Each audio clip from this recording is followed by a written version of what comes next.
For decades, South Seas Resort has stood at the north end of Captiva Island until Hurricane Ian destroyed the majority of it more than 2 years ago. Since then, South Seas owners have been trying to rebuild it bigger and stronger. But their neighbors on Captiva worry that increases would not only strain the infrastructure, but change Captiva's environment and even put lives in danger.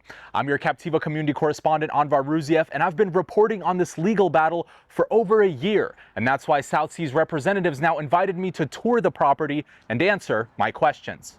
As the years pass by at South Seas Resort, everything is being rebuilt. Water attractions, restaurants, golf courses, all these new amenities will only be available to guests staying at the resort.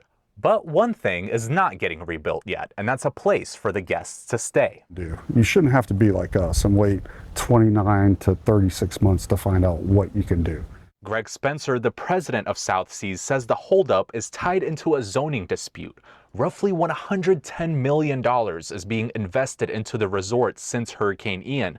And last year, South Seas was given permission by the Lee County Board of Commissioners to ask for higher density. And now they're asking. Our current zoning allows for 272 dwelling units, right? And 5 acres of commercial. What we are asking for is 193 dwelling units. And we're clarifying on the 5 acres of commercial, we want to build 435 hotel keys. To simplify, before the storm, South Seas owned 272 units, which included condos and hotel rooms.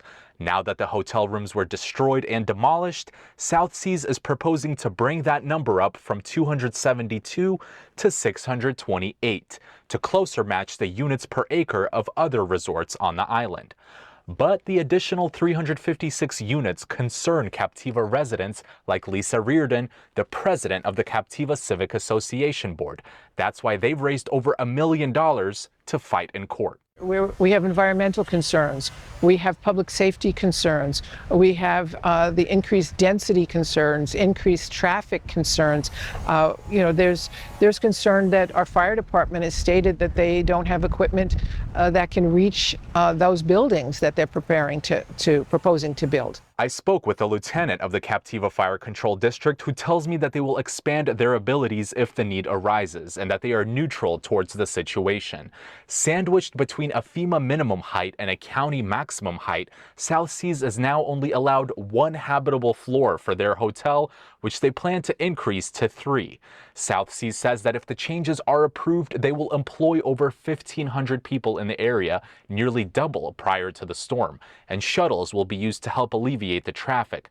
However, the traffic remains a large concern, especially during hurricane evacuations. Now, the first of 3 zoning hearings start Friday at 9 a.m. at the Old Lee County Courthouse in downtown Fort Myers. According to county policy, those that don't testify at the zoning hearing won't be able to testify at the commissioner's hearing.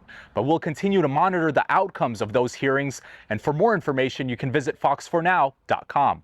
In Captiva, Anvar Ruziev, Fox 4.